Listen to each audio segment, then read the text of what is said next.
Hi, Warriors. Who's ready to have a good week? Anyone out there? I bet almost everyone here. Anyone not want to have a good week? Give me a why. What a stupid thing to say. Who wants to have a good week? Not me. I want to have who wants I want to have a lousy week. All right, anyway, so let's prevent that. Okay. Hi, Payman. Ayaz, all you guys. All right, so let's talk a little bit about the euro here. And if you've been doing it for a while, you learn to have conviction about certain patterns that you've seen play out. John, you are like Dale Carnegie. John Davies, who's our guest today, is saying it's going to be a great week, as they all are. Yeah, I once, this lady, I was at the doctor's office and I said hi to this lady as she was getting out of her car. And I said, "How are you?" And she goes, "Any day I'm staring down at the grass is a good day." Never heard that before. All right, so I believe in the integrity of this falling wedge because it's done nothing to have me lose confidence in it. We had the breakout, it tested it 2 days later, and then you had fairly impulsive move. So if you're not on board, what do you do? Okay, maybe what? There were breaks to buy. There was this, there was this. All pointed out here in the FACE webinar, these 2 buy points. So what do you do now? So, you start drilling down and you think, well, maybe there's going to be something like this first, and 1040 would be a good range, but maybe it's not even going to be that deep. So 1120 is your first area to think about, consider longs, because as I get back to the daily, who knows the rule on wedges? We've talked about it here for 2.5, going to be 3 years in a few months. You look for 100% retrace of wedges falling and rising. So, I'm not even going to think about the short side except for maybe, little scalps here and there, which I don't do as much anymore since I became a member of ARP. So they don't let us scalp as much. Okay, Amira. So I'm thinking 1420 is in the cards up here. So buy breaks, look to buy a break. The Dixie looks like we could have perhaps a little pop. Last time we were down here, we popped here. And you know what I was thinking about it, that if we do get some type of high in indexes, which if you recall last week, I was looking for about 8220 in the NASDAQ 100 based upon this 3 drive formation, that we would fulfill it up here. And along with that, a rally in crude, which would be a secondary high. So, we have to watch crude here. Maybe we get this blast to 58.5, 59. That was Greg's alternate count. We could have some trouble here. So the point being, perhaps if we get, some gravity takes hold, and I'm not looking for a crash, just a trade in the NASDAQ up here, that maybe the dollar catches a bid for a little while. So anyway, I'll see if I'm rewarded by my patience, which was hard in here to wait for this point to try it on NASDAQ 100. So maybe it'll be a turnaround Tuesday play. The key is the yen. Blake and I were talking about it when risk was blowing to the upside, and kind of like we were having days like this, only S&Ps were up 25 handles or better, and we're looking at the end this day and go, wow, why isn't it 110 already? And then we had that dollar sell-off and the yen succumbed to it. So, this is probably the most important pair to watch this week. Right now people are going, God, what a gift it is to sell it back to former support at 8.5, and they could be right. Maybe this is all we have. I think if we're going to get that correction or pull back in the markets, that this should have peaked a little early. So potential shorts coming up in US dollar yen as well. I'm not going to do it on Monday. You know, most of my entries on Mondays, I'll be honest with you, they don't work. Okay, they don't work because I kind of look for, you know, things to fade. So, you know, the best days to fade for me are Tuesday through Thursday, and on Fridays when there's an NFP. So you know, I'm just going to let the markets do what they want to do today, and I'll be looking for some reversal action and a few things tomorrow. I actually think there's a possibility things hold together until next week. Again, I know you guys hear me quote Jim Welsh, but he's very good on not just the Fed, but, you know, macro fundamental type of narratives that could enter the market. And according to Jim, I send this to the guys because they like reading Jim's stuff too. The big risk now is that President Trump, with the market at all-time highs, even though the trade war is still going on, if he judges himself by market performance, that maybe he'll feel emboldened to move ahead with another front on the trade war with Europe in mid-November.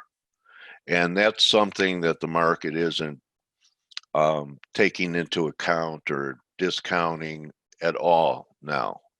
So I think that's on the 14th when the decision's going to be made. But that would be a negative market event to open up a new front on the trade war. Kind of like World War II, Germany was doing great with one front. It's hard to fight a two-front war. Right, Marine? You sleep. I put him to sleep already. No, I'm here. I couldn't find the unmute button. Isn't that you know, a military, you know, maxim? You know, fighting two front wars is much more difficult than one. Yeah, I Front. mean, you know, it would be possible that that he opens up another. Well, I mean, you know, what's probably going to happen is he's going to open up more of a trade war against Europe.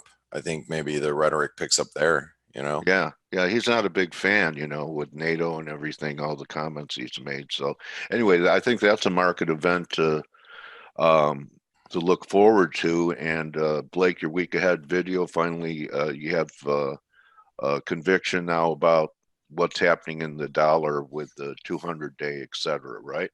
Yeah, you know, we're trading above the 200-day moving or trading below the 200-day moving average today. There's, you know, a little bit of pullback, you know, a little bounce in the dollar, but overall, I still, you know, I'm long euros, and I'm Okay. expecting a move, you know, lower in the dollar index as a whole. Yeah. But some pretty big rejections overnight though for some of the currencies. Show me. Yeah, let me. Is the yen one of them at that 108.5 level up there? Or maybe Well, looking at well, NOK and stuff? Yeah, well, first of all, like, you Yeah. know, the euro's wedging here, so Yeah. you know, the same, this is the same play as last week. If you guys remember when you took a dip in the, Ow. You know what just happened? I have a wedge. I have a wedgie. yeah, you have a little wedgie here. You know, if you can get the euro down at 111.30, you know, that's probably the better place to be. You know, Yeah. entering longs. Yeah. But you know, the cable's really struggling as we, you know, approach the 130 level. But look at like the Kiwi. The Kiwi had a big rejection at resistance today. You know, Yeah. you try to break above this this resistance here. Very So divergent kind of levels looks like today. we're going to get a dollar bounce to fade. Yeah, I think so, and I think that's, you know, that we're seeing it right now in a lot of different currencies. So Yeah. you gotta, you know, be ready for that. I like for me, I'm looking at the U.S. dollar, Norwegian krona. I think this has been this is you know, the throw Oh, over. yeah. Great call last week on that one. You know, I played it to Well, the short side, played it pretty yeah. well to the short side. Thank you. I wouldn't mind shorting a rally here either. Yeah. So, you know, looking for a little bounce in the U.S. dollar, Norwegian krona to fade it. But you got to be patient. You know, it's important, you know, as traders not to jump the gun, obviously. but you got the Aussie that's still trying to make headway. I think the Aussie could pull back to maybe 60, 69 cents, maybe a little bit lower. I mean, we're at 69 cents, but basically a little bit lower than that, maybe just below. But overall, it's been a pretty quiet market. I mean, overall, it's the market's been kind of slow going, and today, and the U.S. dollar Canadian's got a little bit of a bounce in its step here. It's bouncing, and that's really interesting because of the move that we've seen higher in crude. Yeah. So we've seen crude strengthen, and it has had zero effect on the U.S. dollar Canadian or the U.S. dollar Norwegian krona for that matter. So and crude's pretty strong this morning. As you can see, crude's right up against where's my crude? Right here, right up against channel resistance, and it's nearing the 50% retracement. So overall, I'm just hoping for a little bit more of a dollar bounce to play into.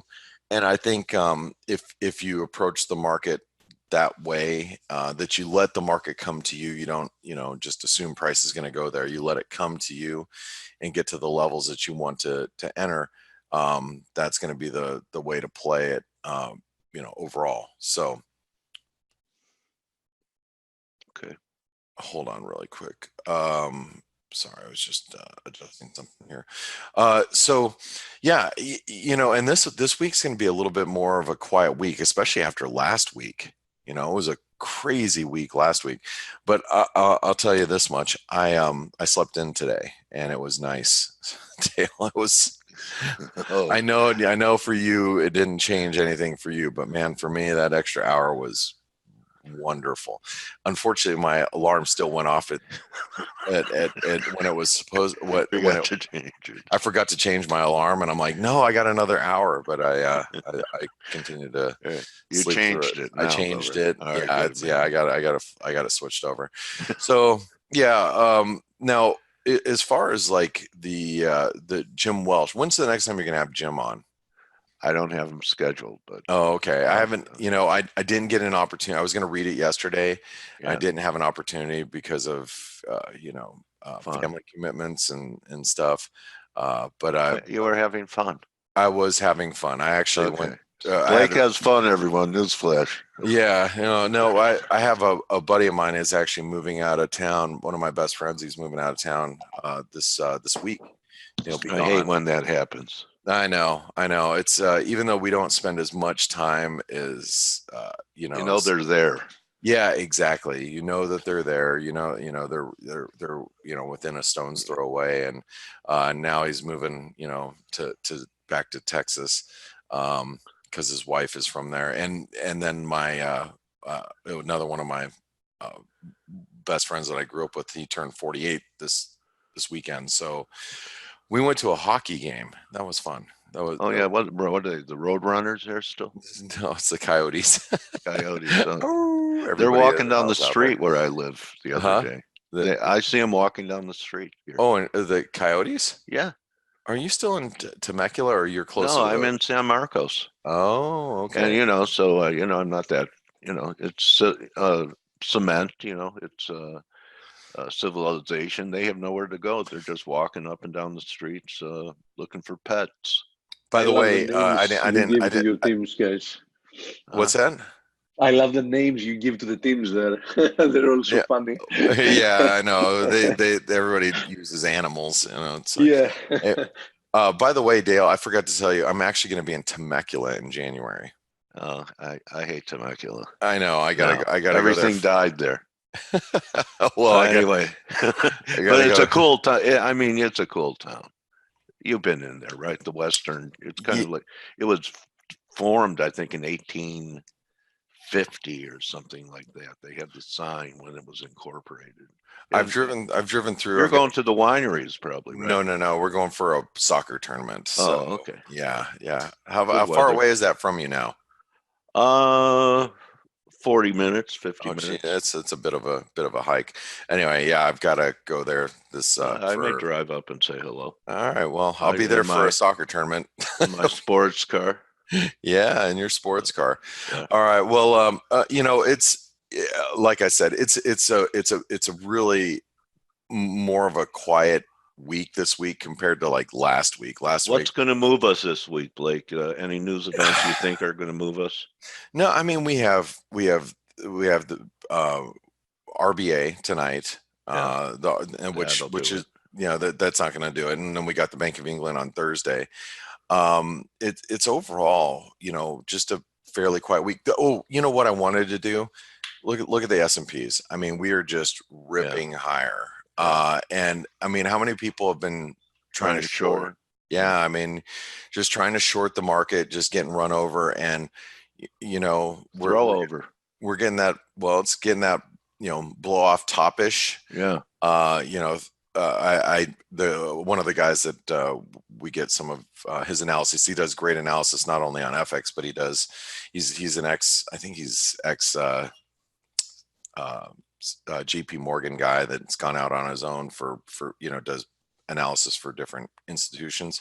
Yeah. He doesn't see the value in equities, but he thinks that 3,100 is doable, and I Oh agree. yeah. Could be there at the opening tomorrow. Yeah, I mean I'm going to try see, you're getting throwovers in S&Ps, but you're not in the NASDAQ 100.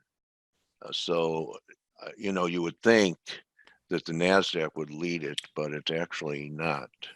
well, here's the Where's NASDAQ. that D come in? It comes in. This is would be 161% extension of the last move lower. 83.5. It comes in around, let's see, 161. Let's just about 83. Okay. About 8,300, and that seems logical, Yeah. right? And if you look at the S&P, the last, this is we could do the major move. I mean, it doesn't matter. Both of these moves Oh yeah. will equate. Here, let me just give this a little bit different designation so we can see it. I mean, 161% extensions reach up to 3120, 3170 in the S&P. I mean, both look doable. And so therefore, if we continue to get a grind higher in the markets, you've got to be prepared for it. I when I look at this, the FX market is more or less stunned at this moment. Mm-hmm. The FX market is not responding to all of this. Yes, we are seeing a little bit of a lift in like here's the dollar yen. It's come off trend line support. And one of the things, if you believe that stocks are going to peak, like let's just say sometime in the next week or two, which if you get the S&P at 3,100 or 3,160 or whatever the case may be, and it does reverse, what I'll be looking for is the dollar yen to fail again at the 200-day moving average and possibly break back below this trend line.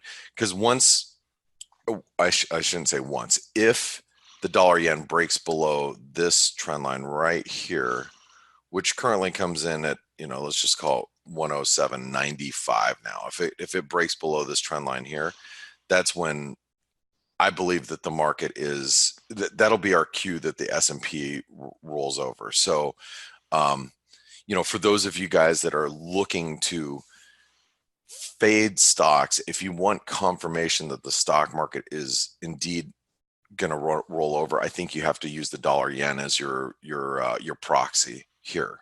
Okay, so let me say that again. I'm going to say it slowly. If you think the S&P, like let's say the S&P does this, doot, right?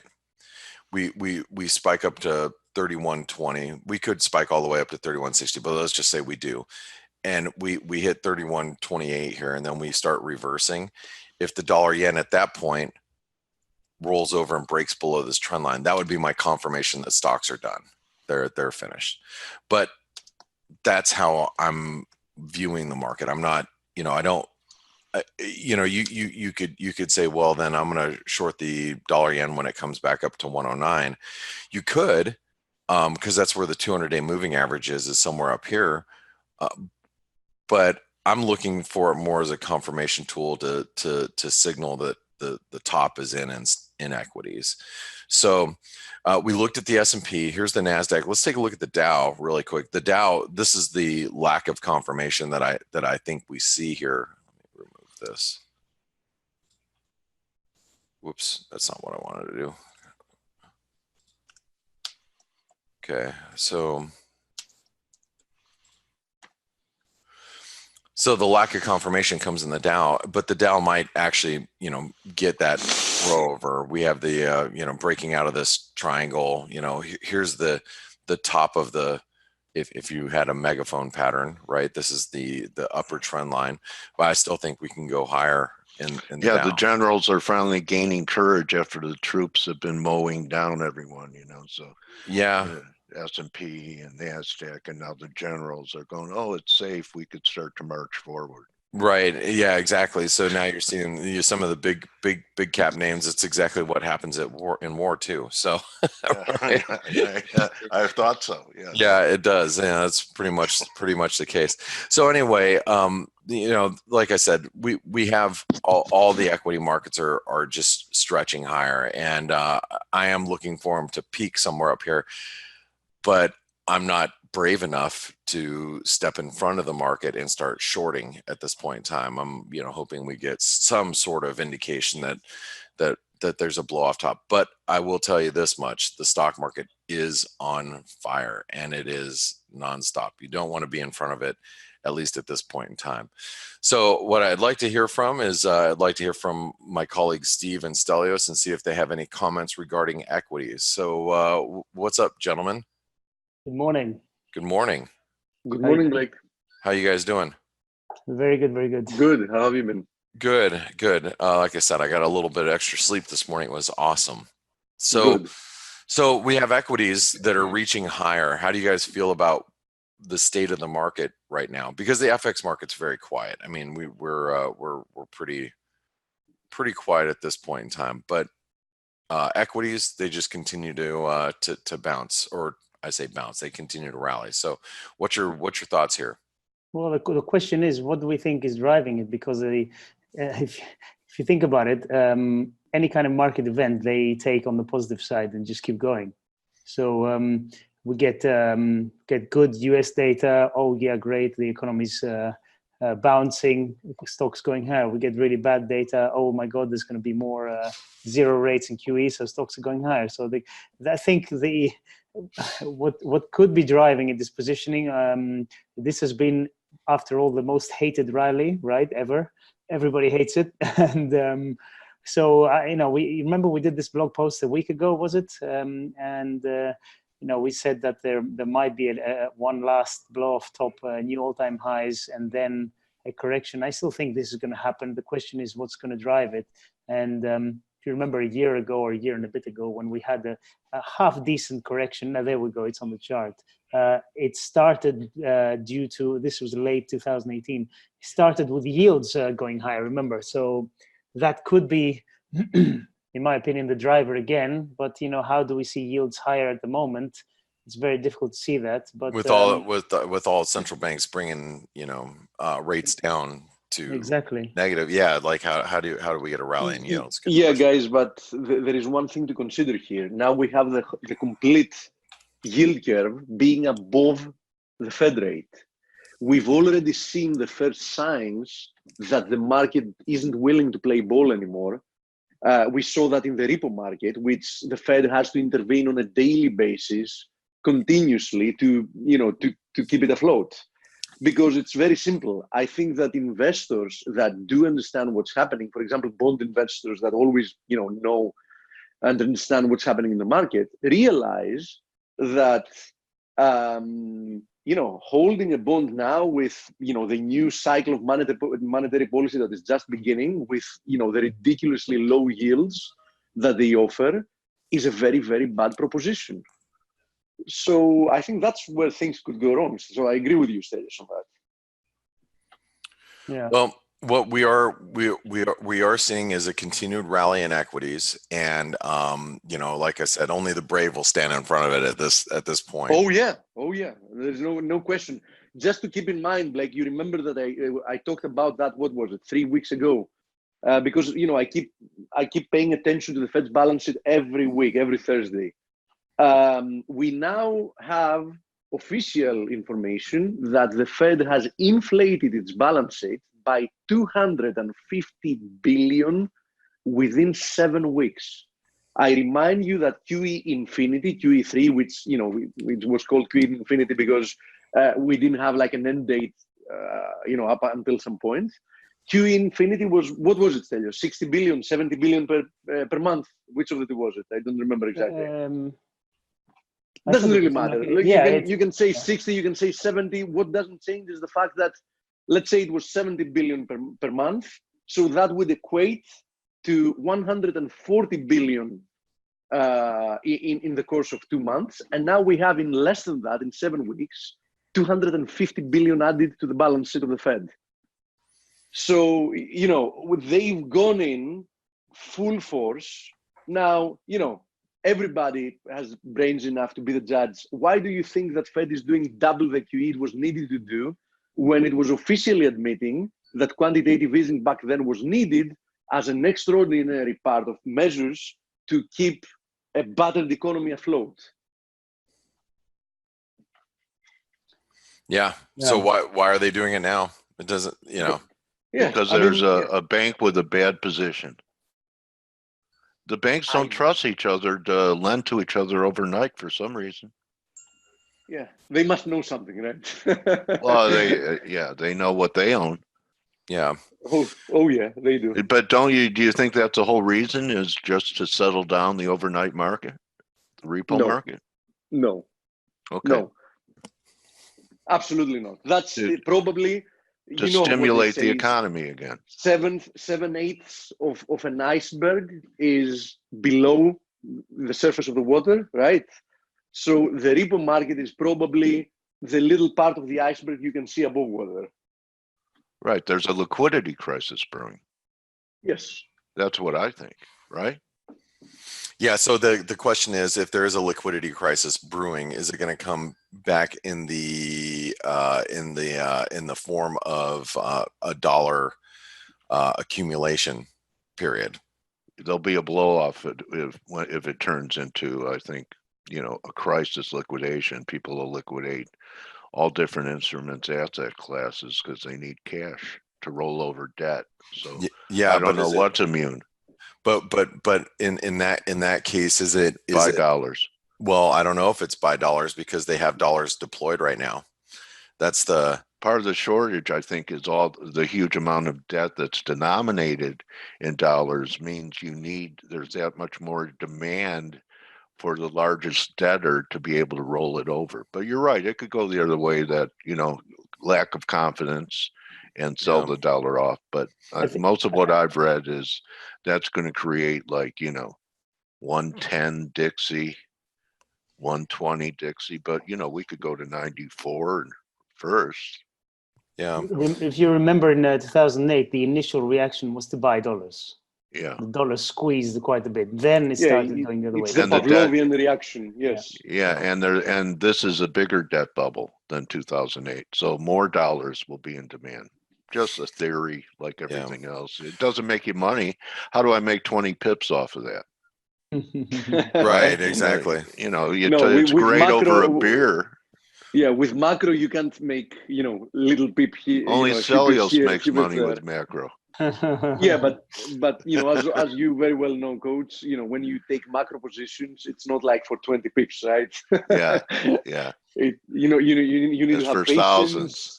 Yeah, you need to have patience. You need to stay in the position for time. You need to have very flexible stop losses, and obviously targets that are quite a distance from where you open your position, so the risk reward makes sense. So it's a totally different type of trading. I'd have to be under anesthesia or be like Rip Van Winkle and go to sleep for a while. or I'll screw it up. All right, guys. Well, All I'm gonna pass it over to you, and I'm gonna let you. I left you a lot of majors to talk about and a lot of currencies to talk about. You know, I know it's slow, but this way you had a lot of cross rates to deal with. But for those of you that have not tried ForexAnalytix, make sure you do so. Remember, it's only $1 for 10 days, and also visit our webinar sponsor, Forest Park FX, if you're looking for a broker, and you know, especially one that that doesn't give you anything. Chat with these guys because this way you might be able to be part of our reimbursement program where you can be part of the ForexAnalytix community for free. Well, based on your trading, depending if you do enough live trading, and then also if you're a U.S. based trader, you could get qualify for cashback rebates, which is awesome. But Forest Park FX, they are our webinar sponsor, and at least if you're not a ForexAnalytix subscriber, visit with them because they're the reason why we can give you this webinar each and every day. All right, guys, I'll pass it over to you. Thanks very much. Have a great Monday. And, thank you, Blake. I'll see you guys. Have a nice week. All right, thanks. You too. See you later. Bye-bye. Bye-bye. Okay, one more thing that Blake forgot to mention. You can even participate in the reimbursement program by staying in the same brokerage firm that you already are. So you don't even need to change broker. I mean, if the broker you are, you're really satisfied with that brokerage firm, and it is indeed the ideal for the type of trading you do, you can still participate in the reimbursement program. So doesn't necessarily mean that you change the broker. Yeah. Okay. Go ahead, Celio. One thing I want to add, Blake was talking about about oil squeezing, and is it a coincidence that it's been squeezing for a few days now, and Saudi Aramco are now going to be, they've confirmed that they're going to do their IPO. Are they? Because if you remember, they've like announced, potential IPO dates like 3 years now, right? Yeah, 3 again and again, and they're going to do it, and they're going to do it this time, and don't worry, this time they're actually going to do it. Yeah. They published the official intention to float document. I mean, obviously things can get delayed, but it seems like we're on the last hurdle, the last stretch now, and so that's one thing. I tell you what, when the IPO is priced, I don't think I will want to be long oil. That's for sure. And something, Stelio, I think they very well know it was either now or never. Who knows when. And when I say now, of course, I don't mean like the specific date or a week later. I mean, this last period of hurrah. One thing is for sure. I think they're smart enough to know that, you won't be able to do that. Worst case scenario past the US elections. I think they are smart enough to know that we're at the very end of this business cycle, so you either do it now or you don't. Yeah. Okay. What else do we have? We had the retail sales out of Australia was weaker than expected. It's going to be interesting to see if that plays into the RBA later today. I mean, I'm sure it's one of the things they take into account. And remember, this week is full of PMI releases from Europe and the US, I think. Yes. We had some this morning from Europe, all beat slightly. So, but what are those still? PMS readings? PMS, yeah. Purchasing Managers Index is a very good index. All right. Oh, okay. Yeah. I just thought we were going to have to be worried about angry outbursts from the market. All right. Yeah. So we had those. They came in slightly better than expected. Really, nothing to write home about. So it's been very, very quiet today, and probably will continue until. At least tomorrow, and then we have Bank of England. So we have a few things this week, but today is probably not a very interesting day, I'm afraid. Okay. Okay, cool. So, anything else, Stelio? I know that, as you said, it's a quiet day, but we have quite a few things to cover. Anything else, or you, Coach? Anything else on your mind? I'm a bit hungry, but that's about it. Okay. No, okay, I don't have anything else, mate. Sorry. Okay, great. Okay, now having to do with crude, Stelio, since you mentioned it, I'm still tracking crude, appreciating within this channel. So, so far the appreciation is quite orderly, but I wouldn't be surprised if it finds, keep in mind, it's currently testing confluence of resistances. It's the 50% fib and the 200 daily moving average. You might not be able to see it here because it's exactly on top of that fib line. So quite a nice confluence of resistances here, and I would be quite careful because if on one hand, if we punch through the $58 level, then we're going to be talking about something different. In that case, I wouldn't be surprised to see a move towards 62 and this trend line resistance. But as long as we stay within this channel, I wouldn't be surprised if we see crude roll over again and move towards 51. Now, I did see that we have a friend mentioning, so I don't leave the subject, I want to mention USD NOK, and I also want to see what's happening with natural gas, because a friend was asking, we're only having a look at it whenever somebody's asking for it. Oh, not a bad prediction. Last time we saw it, it was likely there, and I said that perhaps one more leg higher. And as it seems, that's indeed what has been happening here. So let's see quality to see if this is a corrective rebound higher. Where would we place a target? Actually, we reached it today, as you see. Equality of the two legs higher. No, there it is.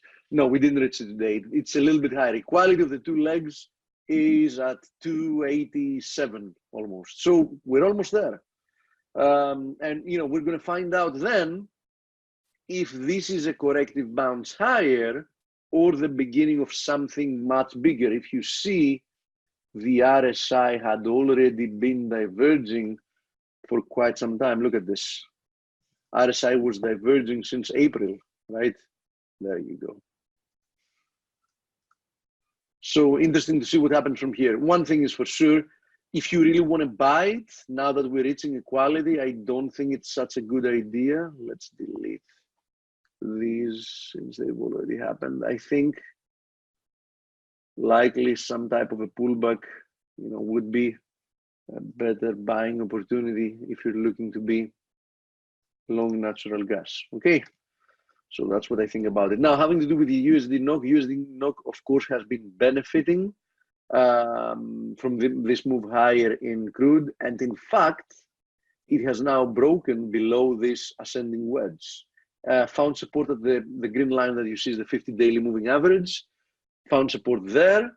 So the question is, what happens from here? From a technical perspective, even a retest of the broken trend line support from the wedge is likely a good opportunity to short it again for a move towards 892. So I do think that a rebound towards, let's say, 913, 914 is probably a good buying opportunity. A good selling opportunity, and at least risk reward is going to be, very appealing. Now, not related to crude, but definitely a dollar pair that is, decently related with the euro. That's why we keep an eye on it frequently. This is the USD SEK. So as you see, USD SEK closed the week exactly at this ascending wedge that we were monitoring. Today, we see a little bit of a reaction from the trendline support.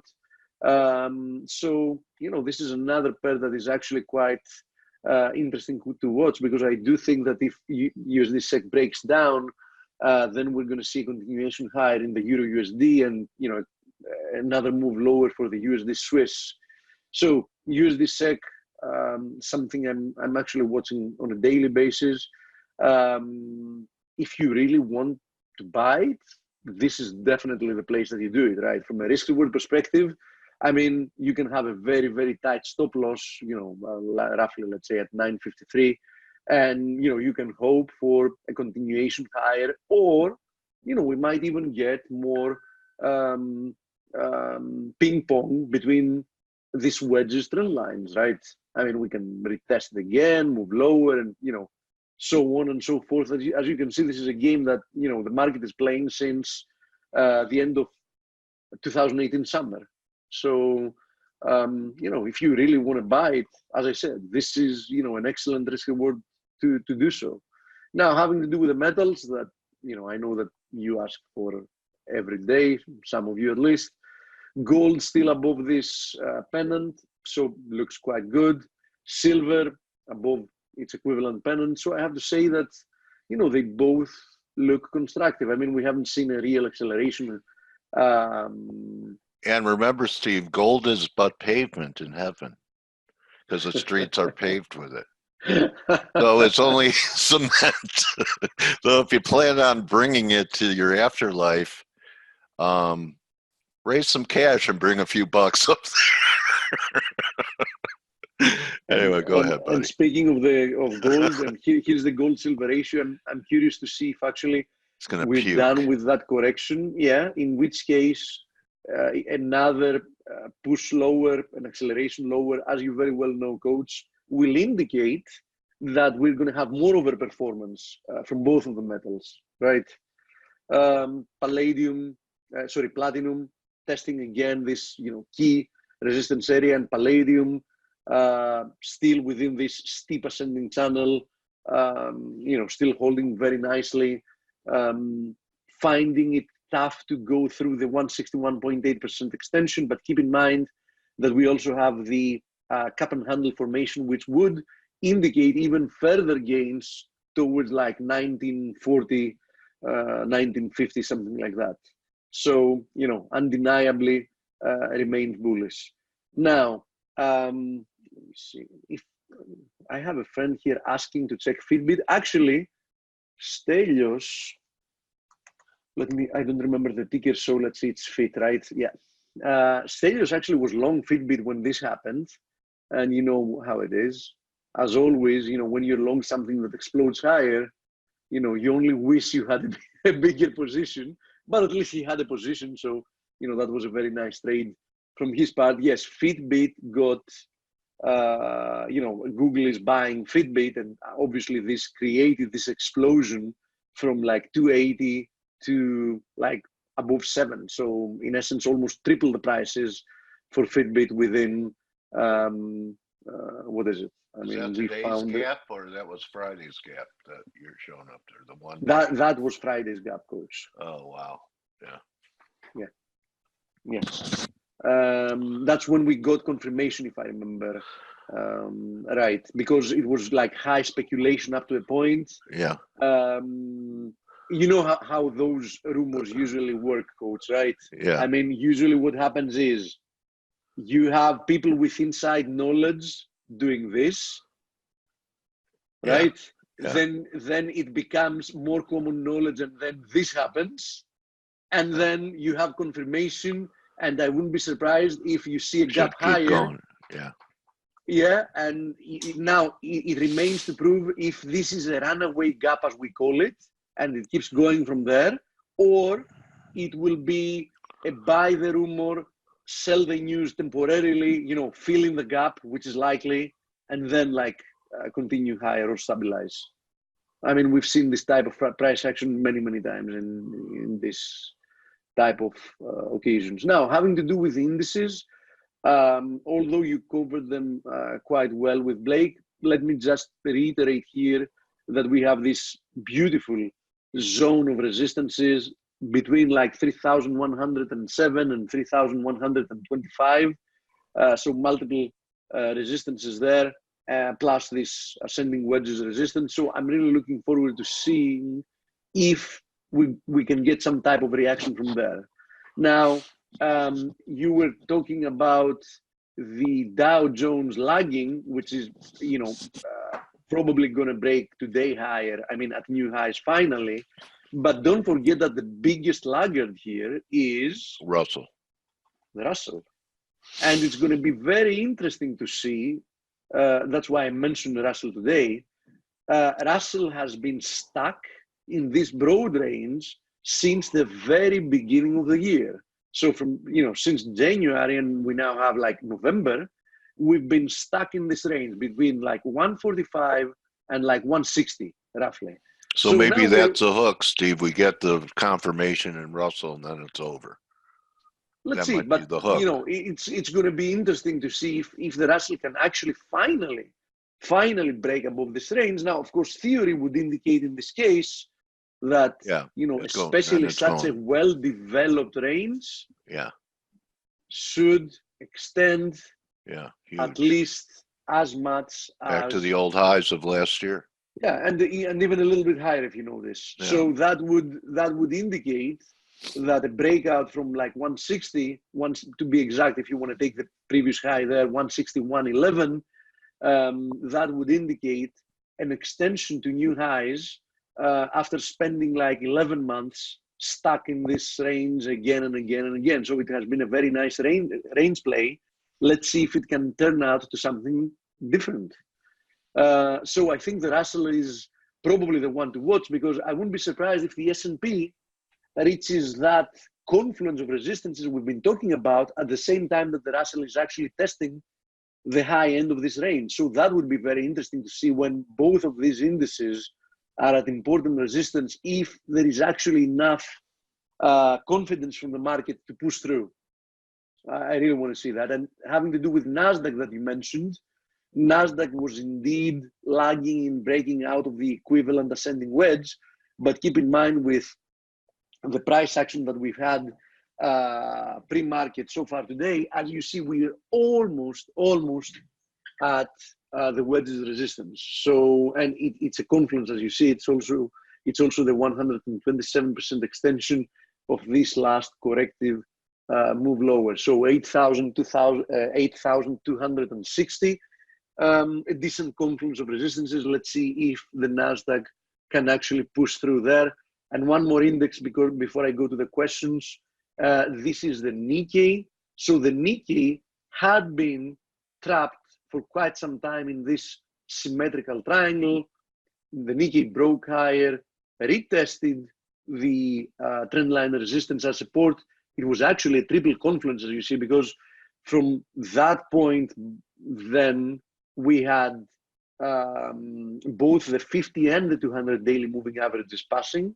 So triple confluence of supports held, and now the Nikkei is actually pushing higher.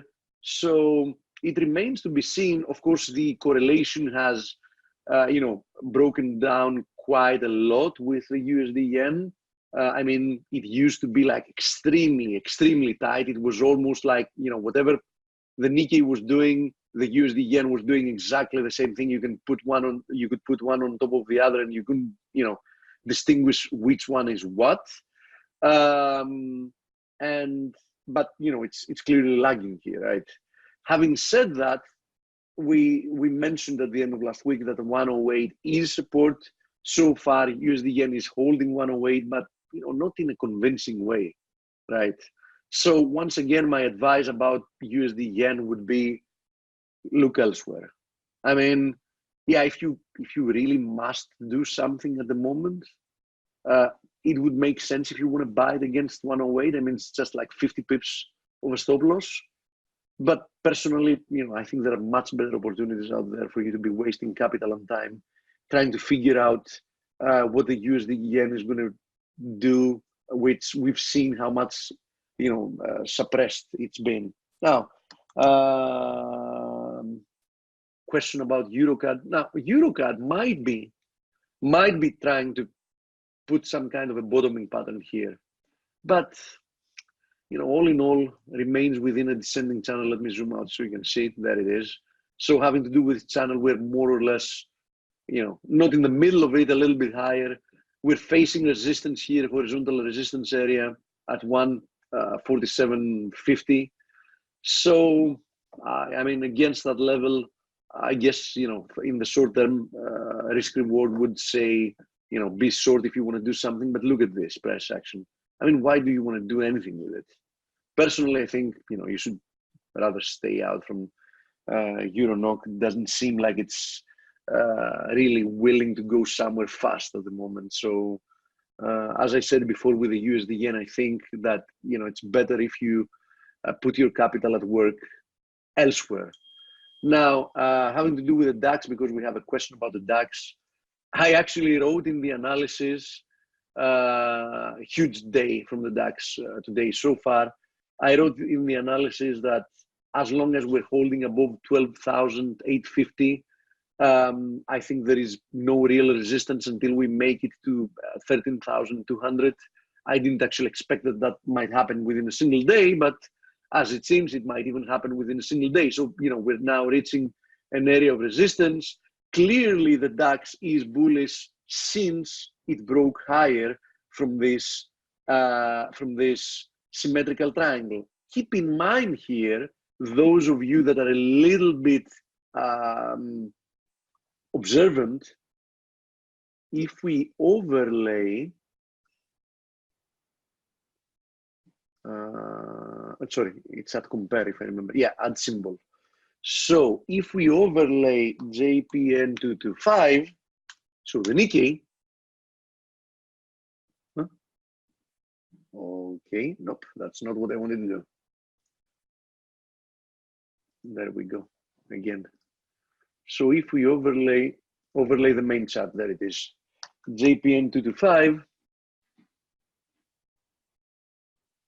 you will notice that the correlation with the Nikkei is a decent one. It has been a decent one lately. We had this divergence here, but other than that, you can see that the Nikkei is actually, or the DAX is actually closely following the Nikkei, or the Nikkei is closely following the DAX, doesn't really matter. So those two are, quite nicely correlated. And if somebody says, okay, no shit, Sherlock, I mean, both of them are stock indices, that's not true, because if you overlay, for example, the S&P, you're going to see a totally different pattern, right? So, but those two are, quite nicely correlated with each other, as you see. Not, not that it's like something you can use today, but, given that, perhaps a divergence at some point, again, as the one we saw here between the Nikkei and the DAX, a divergence between them at some point might indicate a turn and a good trading opportunity for the other. So, for those of you that care, just wanted to pinpoint that. Buy USD until you need to turn it back into your own currency. Bitcoin, current daily is correct. QE now called repo. Steve is correct. And yeah, there are some people that foolishly, it's the least I can say, they believe that what the Fed is doing now, it's not actually QE because it's buying like very short-term debt. But whoever hears that argument and thinks that it's a valid argument just doesn't understand how the Fed works with its balance sheet. Because the Fed is actually, when it is not doing quantitative tightening, which it has now finished and completely reversed course, what it does is that it keeps rolling over whatever matures. So if the Fed is buying like 5-day bills or buying like 30-year bonds, it makes no difference, because unless it indicates so, whenever they mature, if it's in 5 days, in 5 days, if it's like a month, if it's like a year, if it's like 5 years, 5 years, it's just going to roll over with new equivalent debt, right? So why does it actually matter if it's short-term, long-term, or whatever else? I mean, it's the same exact debt monetization concept, right? The exact same thing. I mean, it would matter if they were like, we're going to buy it, and when it matures, we're not going to roll over this debt. So then it would matter, because you would say, okay, come on, this is like 30-day paper. So yes, they're buying it, but in 30 days, it's going to be off the balance sheet. But that's not what they're doing. So why does it matter? It doesn't.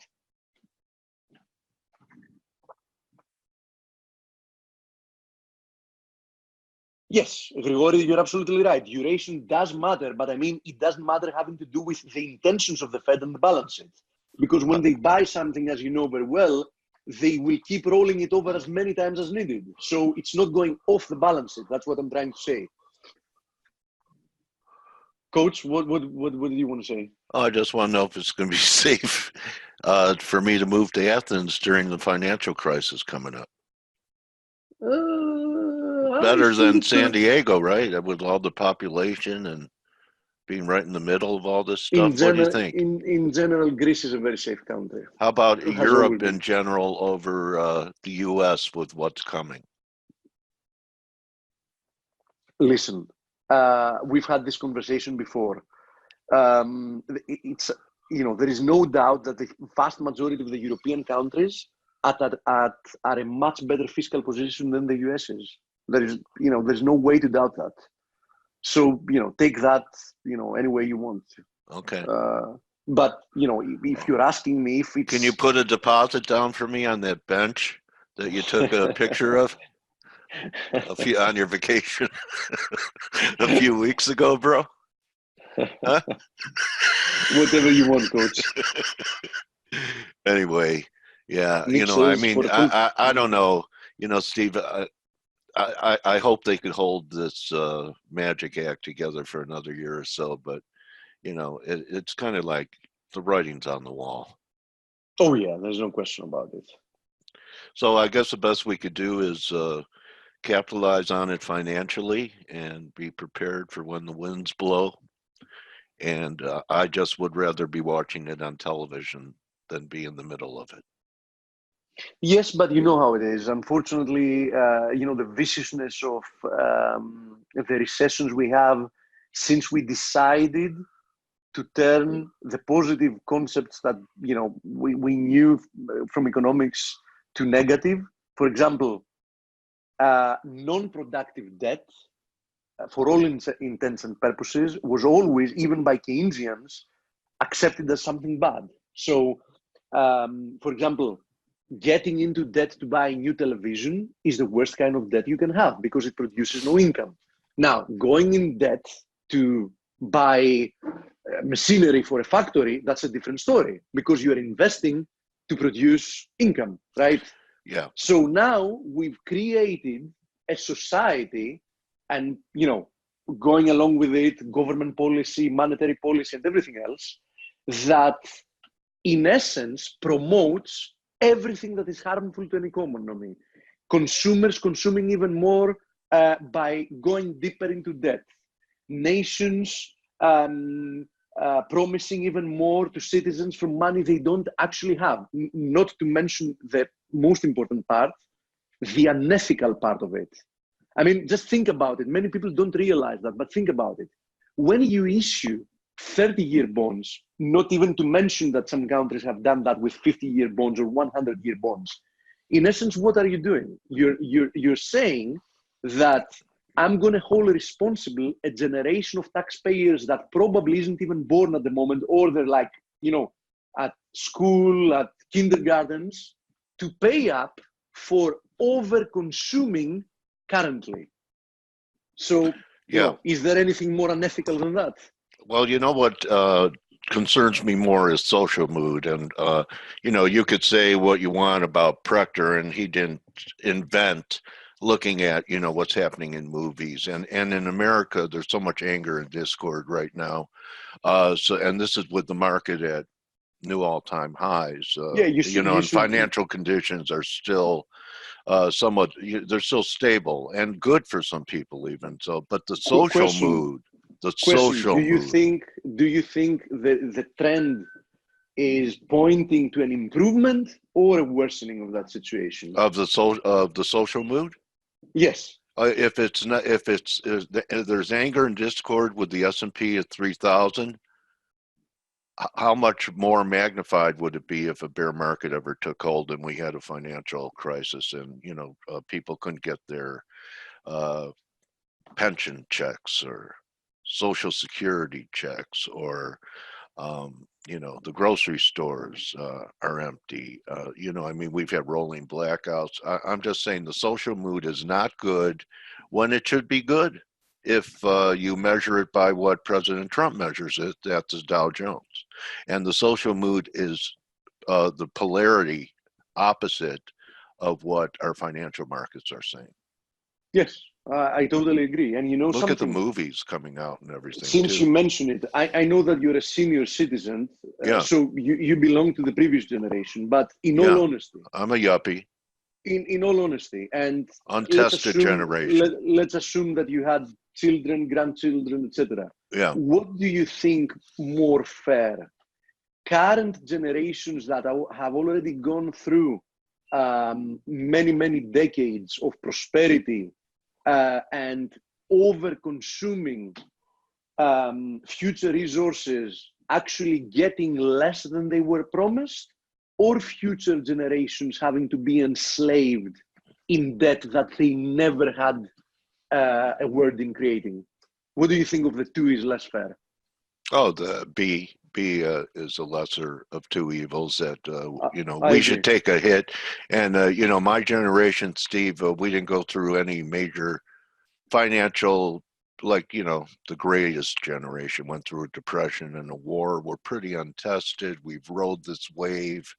The music was great, everything during this wave. So, yeah, you know, we should give up some of our comforts. The only thing is, people on retirement that you're talking about, a lot of them only live on 1,400 a month. So it's not like they're living an ostentatious lifestyle for their life's work either. Even though demographically it's unfair to the younger generations. Yeah. So I don't know. The whole thing, we just need, you know, we just need to start over. I would agree with that. I would agree that's with probably that. And you know something, at some point, governments will have to be. That's why I like the bench. We'll either have to be honest and say that, listen, we know you were promised ABC, but there is really no money to deliver that. Or there is always, of course, the dishonest way of politicians, which is what? We're going to inflate away what we've promised, so we're going to give you exactly as much as we promised, but guess what? What you're getting now is going to be worth so much less than what you thought it would be worth when we promised it, that, you know, it's really well, it already is. Yeah, but I mean, that can accelerate even further, you know. Oh yeah, it will. It will probably, yes. Yeah. All right. Well, Steve, great analysis when we were covering all the indexes and stuff. So, I mean, there are some zones. I don't know about you. I'm going to attempt it at some of those levels you talked about today. Maybe It's we're there tomorrow or something. It will definitely offer some nice risk-reward opportunities, but you know, we see that now they're throwing everything at the market, the heat sink included and everything else. Everything's a shot. The sink included. Yeah, so, I mean, you know, they can pump it even more for a limited amount of time. There's no question about it, right? I'm just thinking, you know, I know Blake poo-poos my Wall Street maxims, but here's one for you. The Bears feast on Thanksgiving, the Bulls feast on Christmas. And you know what I'm thinking about this, Steve? The debacle, and thank you for your patience, John. We'll go to you after this. Think about what happened last December. It was a debacle. I mean, everyone, you know, the Fed tightened and we had that swoon. Well, you know what? People remember that. And even though it's not going to happen again. Conditions, though, are very different from last Okay, well, I'm just Christmas, saying people remember it. It happened. And some people may front run the chance of it happening again by liquidating in November. That's my view. Let's see. Thanksgiving. So we'll see. We'll see if the Bears eat the, you know, what's the name? What's the drumstick? I always want the drumstick on Thanksgiving. How about you? Do you eat turkey in Greece? Oh, yeah, absolutely. Oh, okay. All right. So when I move to Greece, you and I will grab a wishbone on each side, Steve, and we'll both make a wish and see whose comes true. Looking forward to it. Wouldn't that be fun? Breaking wishbones, you, me, and Stell? Absolutely. All right, buddy. All right. So I'll Enjoy catch you later on. Oh, of course. We have a double shift today. We do. Do we publicize it? No. Okay. All right. Anyway, thanks, Steve. John, I'm going to promote you now. Thanks, Steve. And I'm going to unmute you. Oh, there you. I didn't even unmute you yet. Are you ready, John? Let's see. You're muted. Okay. Here you go. Welcome back, John. Hi, buddy. Can you hear me fine? Got you now, John. Wonderful. Hey, that was a great topic you two were going on. I'm sure you saw my comments, but it was a fabulous topic. You Oh, two were thanks. Like, only only 20 people left while we were talking about it. Well, you know what, though? Because it's Before I not say about anything, if I making may, money now. Huh? if I can interject on that one, because I travel the world. And let me and we've both been through the trading miles through these many decades.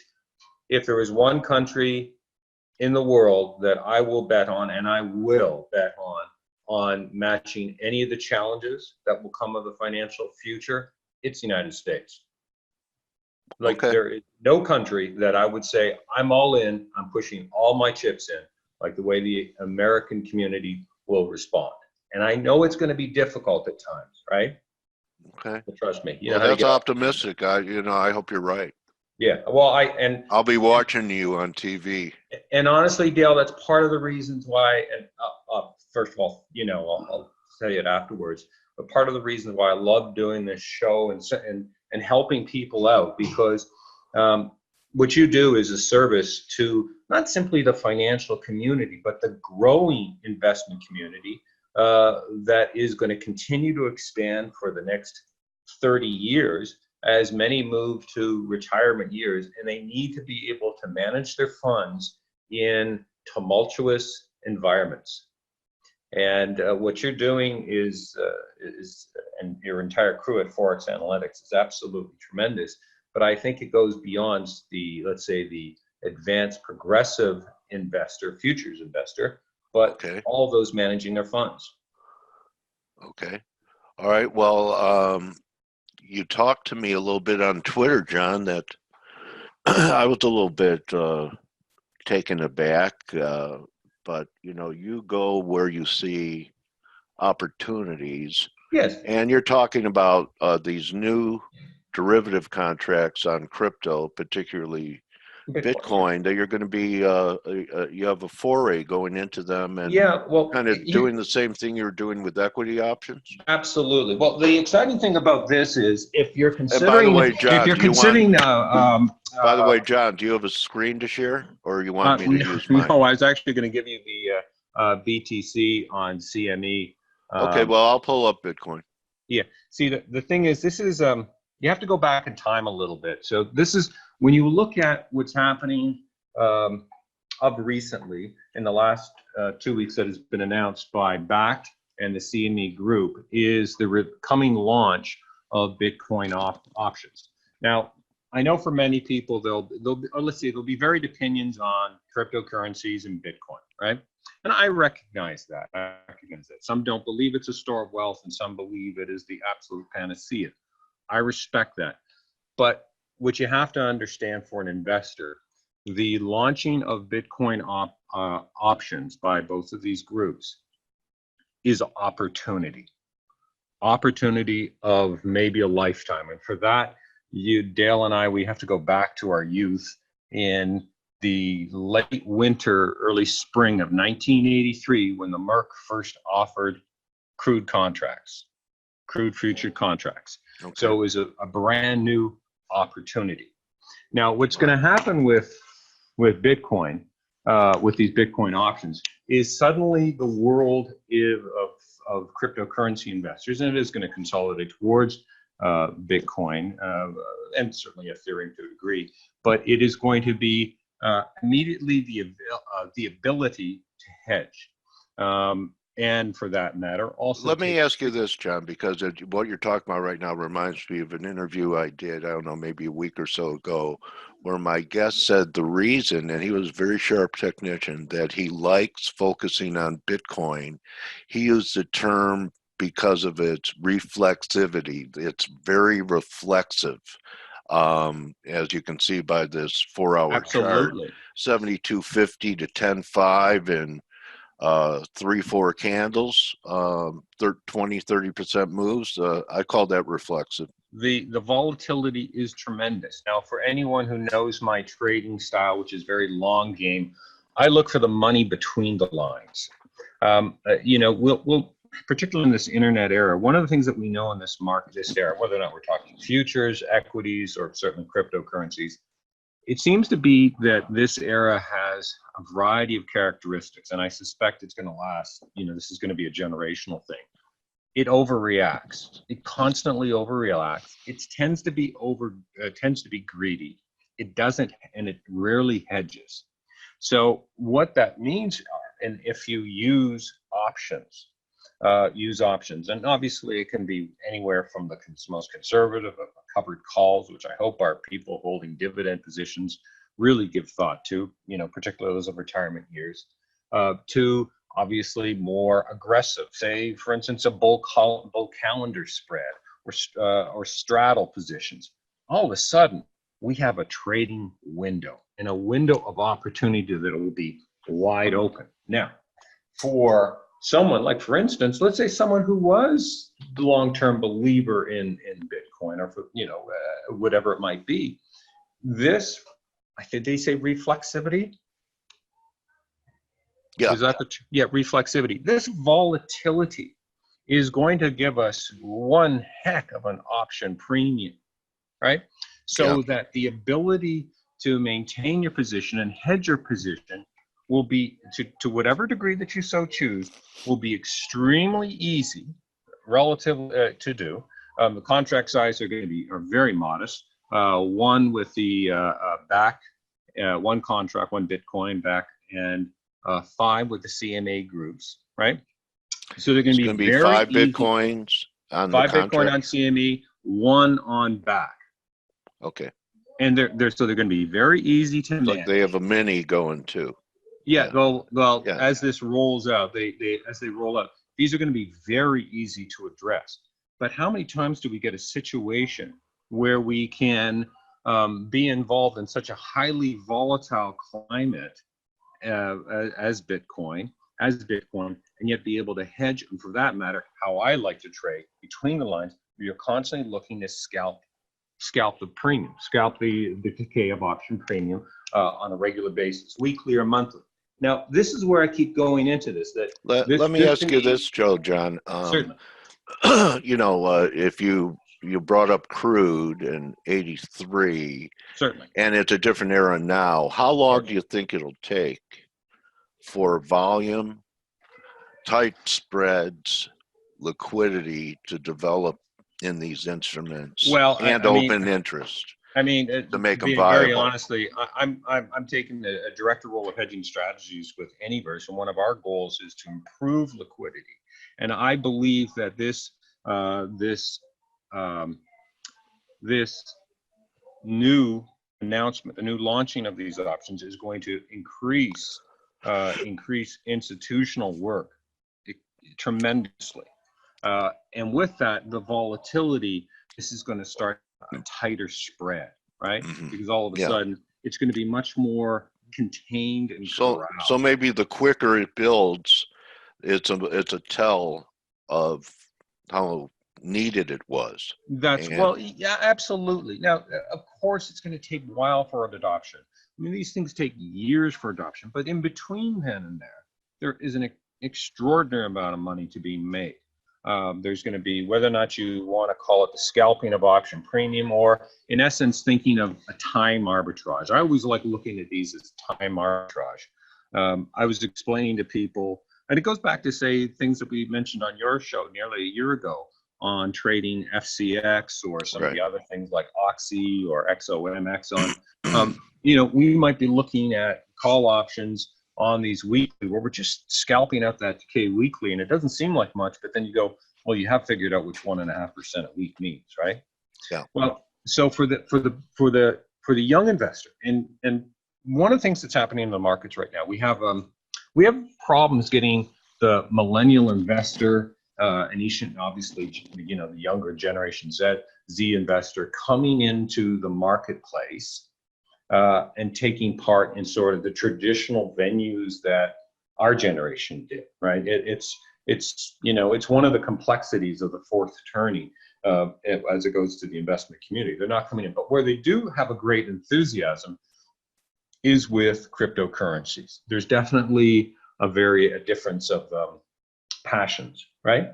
Now, with this advance, we're going to be able to hedge our positions perfectly if we so choose, or for that matter, make far more investments in a capital efficient model, right? To take part in what one believes is the upside of this market, or conversely, obviously, if one doesn't believe, the downside of it. I believe strongly in the future of cryptocurrencies, but in between then and there, I want to scalp out that in between money. And that in between money, because of, pardon me, I don't know the gentleman's name, but it's wonderful. I like that reflexivity. That volatility is going to give us a very significant option premium, a very significant premium. And as I've said before on your show, it's just one thing we can rest assured is markets go up and markets go down, but each week option premium decays. That's where our big situation with Bitcoin is, to me, with these products. And this is very much Be like, the house. Pardon me? Be the house. That's exactly it. Be the house. I'm not, don't you find that often, maybe we're showing our age a little bit here, Dale, but people are always wanting to state an opinion on both a political and economic area, and how it relates to the investment. And the truth is, I don't have an opinion. I just read and react, right? I constantly read and react. If it looks like it's going up and my numbers support it's going up, that's what I want to be involved with. I'm not concerned with it. Like the gentleman's commenting before, you said you had a gentleman on the show recently who mentioned that he's very concerned that November will bring us the surprise, and bears will be eating salmon, by the way, on my turkey day on Thanksgiving. Bears will be eating salmon with the a possible U.S.-Euro trade war, right?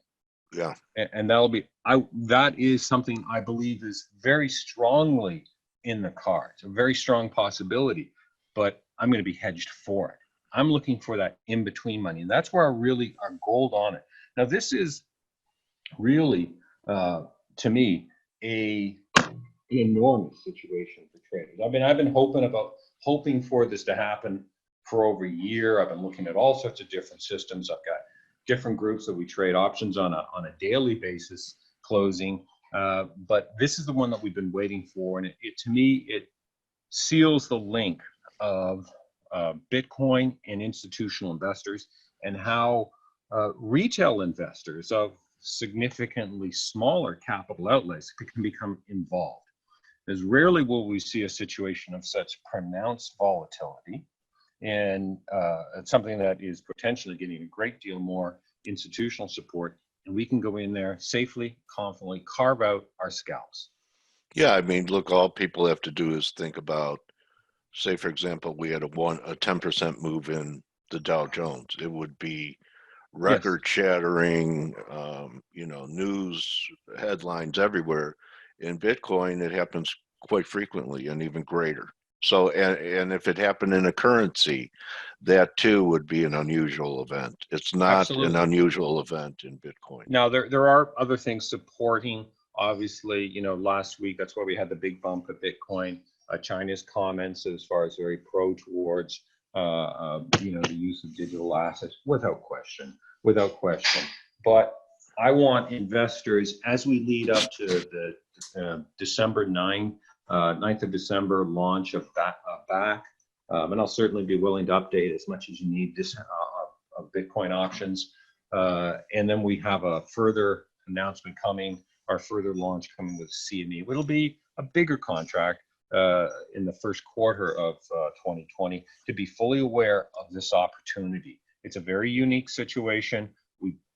These come around once in a blue moon, right? And we've got a rapidly emerging market, and one that the investors might be able to come in for a relatively simple type trading positions with considerable upside opportunity. What would you say the minimum amount of risk capital would be to that's take what advantage of it? We want to define that. In other words, and this, we want to define that per individual. So, for instance, and I was explaining this to a person. I said, look, we're going in this first But day. isn't there still like a bottom line? And let's say, you know, I mean, there are some individuals that aren't even suitable to do this, right? Don't you have a bottom line of certain amount of risk capital? That's the problem with, that's the problem, for instance, if we're looking at any covered call situation, if we, and it's one that's rarely spoken of, it does involve capital, and they're capital intensive. You know, you can't go out and decide to, you look at options. You can't decide to say that you want to hold. You need margin. Yes, exactly. Now, but here's the other thing. We start looking at that hold. And you need a cushion on your margin. You don't want to be margined up on no, you don't want to be anything at any time, anywhere, I don't any want to place. see. Yeah, I don't want to see anyone be in margin position, quite honestly. But what I'd like them to look at, for instance, for people who already existing hold Bitcoin, let's use, if you're holding, let's look at some of these options. Let's look at these options and use them for covered call options, and drag down the price of your investment. Now, take the approaches that we use in equities, and now apply them here. And these are very simple approaches that we can do. Or for instance, people who want to become young investors. Let's get this young generation who likes the notion of cryptocurrencies. Let's get them excited about investing in it, but investing in ways that are fundamentally strong. In other words, that we always have. We can educate them through this and help them build an investment future in vehicles that they like, right? Well, I think first you're going to have to work on getting them to be able to have a conversation and not just text. Well, you know, I can't even. I got you there, don't I? How are you going to communicate with? Huh? You know, it's one of the greatest problems, you know, having a let alone meet in person, John. That would be just too much. I wrote a few articles on the art of the handshake because I consulted with a firm and an investment firm, and they just couldn't close deals, and I said, your people have to do more than just, you know, sending out a blank email. Get out and meet people. I'm not gonna do a deal unless I can shake hands. And I'll go to countless AGMs, annual general meetings, and just to shake hands with boards and whatnot, and to see, okay, are you the type of people that I want to invest in? And so in many ways, if they are passionate about investing in this area, if they're new to investing in this area, what I want them to do is understand, and it's a simple approach I always tell people, tactics matter. In other words, you just don't go in there and buy. You just don't go in there and sell. You understand your exit strategy. You understand the money is made on the buy side. You sell into buying frenzies. You buy into selling storms. You be patient. You look at the long game. The long game is the only game, because if you're only looking here for a short hit, and you're thinking everything is going to be the quote the 10 bagger or something that goes up from, you know, all these ridiculous ideas, you've missed the point of investing for the future, right? That's I know that's an older approach. Again, I'm dating myself, Del, but it's one that I firmly believe in, right? Okay. So, John, now, do you have a program for people to participate? We actually don't, and we'll have our website up. But what I'm going to do is, it's coming up very shortly. We just have to do all the legalities and all those things. And what I'm going to do is see how I can help investors through a series of podcasts and teach them, you know, time-valued ways and how they can take part in this very exciting market, and probably give them what I believe the most important aspect of teach risk management policies. That is the other characteristic of this era of investing. I shouldn't say generation, but it is the era of investing. It tends to be quite greedy. It tends to always overreact. It's a very dramatic market, and it avoids risk management. And truth is, the keys to, and tends to be short-sighted. And truth is, the keys to really great investing success is patience, long game, always manage risk, always manage risk. Hedge always, and have a tactics. Understand your entrance, your buy side, and then just know where your exit strategy, have your exit strategy plan. John, I really am hoping that you really have a great run at crypto. I mean, I can understand how an options person would be excited by this kind of volatility. I'm showing your Oh, okay. Twitter right here. So is this That the fine best dog. until your website is up? This is how people could follow you. I recommend everyone follow John. Here it is, Renegade Style.